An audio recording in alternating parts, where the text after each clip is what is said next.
Hi and welcome to the channel. If it's your first time, I would like you to subscribe and follow. Please hit the like button. If it's not your first time, then it's nice to have you back with us. Always good for the people who follows. I appreciate my subscribers. I really appreciate them a lot. They are the reason I'm able to do what I do and are able to have these weekly talks. But when it comes to the weekly talk for this week, I haven't been able to done it for a couple of weeks. So I'm gonna explain initially the running towards Boxing Day and towards mid-season, where half of the matches are played. Basically, us Chelsea was title contenders the last time we talked together. Everybody was talking about maybe we could challenge for the league against Liverpool. And now during that mid-season and Boxing Day, we have fell from second place to fourth place and lost 7 points from leading positions, where we had the lead and lost it. Since Fofana been injured, it's been a different defense, which are doing mistakes.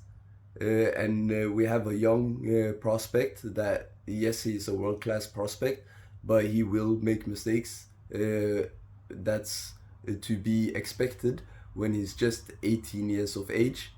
He has to learn and gain experience. And yesterday was the first prime example where we saw that Josh Ashapyong was made his first huge error.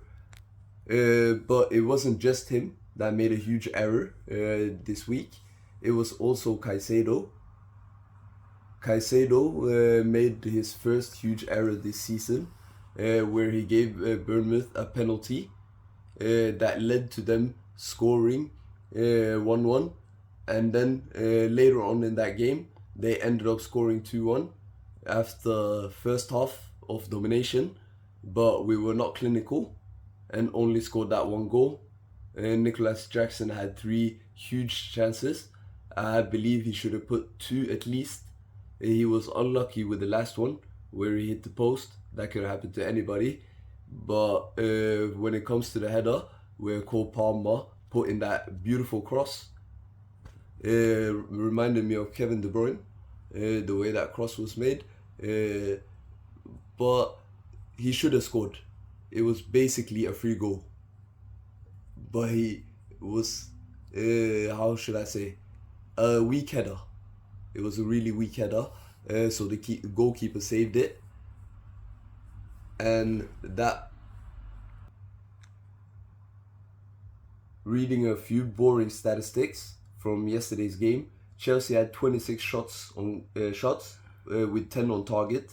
Bournemouth had 7 with 3 on target. Chelsea had finished with an XG of 2.72. Bournemouth finished with an XG of 1.37. Chelsea finished with 2 goals, but so did Bournemouth. So basically, they overachieved when it came to their goals. They had 3 shots and scored 2 of them. We had 10 shots and only scored 2 of them. So Nicholas Jackson, for example, I talked about the one with Cole Palmer, but if you saw the one from Nuni Madueke, where he came in from the wing and passed him the ball right in front of the goal, basically 5 yards, just a tap in, but the guy actually missed it. So as a striker, it's not really the finished article, and I hope he can improve on his finishing, because if he does, he could be a world-class striker. He actually kind of reminds me of Luis Suarez, that first season in Liverpool, where he missed the goal a lot. But the second season, he scored 31 goals from a guy that just scored 12 goals or something that previous year. And he just hit the post a lot. So people were doubting him, but he proved the second season that he was ready. Nicholas Jackson has improved from his first season, his debut season. But these last few games, these 7 last games, he has only scored once. So he's been in a kind of a drought where nothing works really. As a Chelsea supporter, the thing I was most satisfied with yesterday, it wasn't even Cole Palmer's magical appearance, which he always seems to have, but the free kick from Reece James on the last minute of the game basically summarized. I was happy that Reece James got to score a goal in Stamford Bridge. He hasn't done that since 2002, back when he first started getting those really bad injuries. And I'm really happy for him to have came back. I'm kind of skeptical. I hope he can stay healthy after having a operation on his hamstring. But let's just see where it goes. But I was really happy for him yesterday. When it comes to the other matches of the games that was played yesterday, I have a list here of all the games from yesterday. Let me bring that up right here. West Ham and Fulham, 3-2 result. Basically, West Ham, Alexei Iwobi played really good for Fulham, but he couldn't deal with the collective of West Ham. Basically, he was one man carrying a team, and they had a collective which is really good on defense, but it's extraordinary at counter-attacking. And then it was Brentford and Manchester City, where Manchester City was leading by 2-0. Both goals from Phil Foden, but Brentford had a late recovery and scored in the 82nd minute and 2 minutes after 90 minutes, the extra time basically. So they had a late equalizer, and therefore Manchester City and Brentford shared points, which leads to Chelsea still being in fourth. If they would have won, they would have taken Chelsea's position in fourth. But when it comes to Nottingham Forest and Jota for Liverpool yesterday, what happened is Jota saved the point for Liverpool.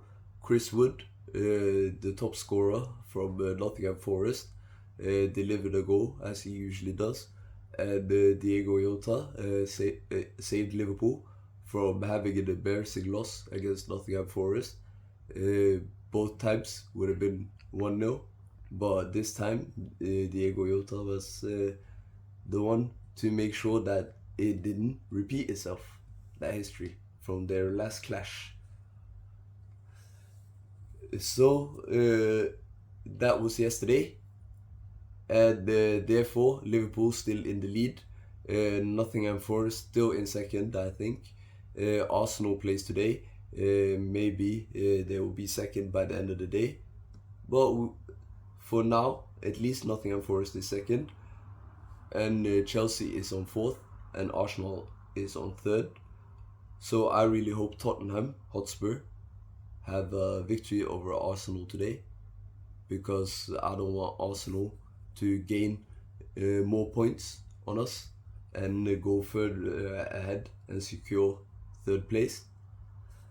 Newcastle and Wolverhampton play today.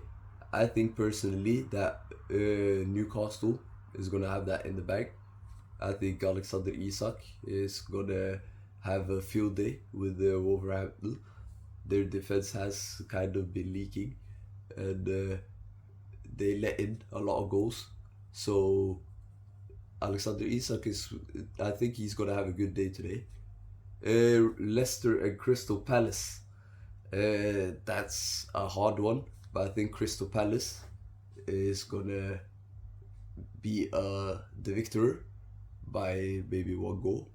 They are a really defensive unit. And then it's Everton and Aston Villa, and I think Aston Villa is going to have that in the bag.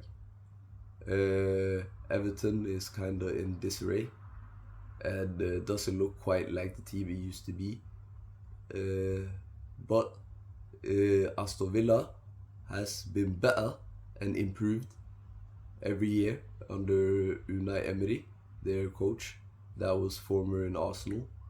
He has a style he likes to play with that Spanish Pau Torres as his defensive playmaker, shall I say, the one that starts the game from the back. So I think Aston Villa is going to win that one. But the game for today is Arsenal versus Tottenham, where anything can actually happen. Most likely Arsenal is going to win, but Tottenham can do a shocker and surprise them. And I really hope that happens. So that was the summarizing of the weekly talks. Thank you to all the viewers, all the subscribers, and everybody that was watching this video. It was really nice to talk to you guys and update you on what has been happening, and see you next time. Happy to see you, and next time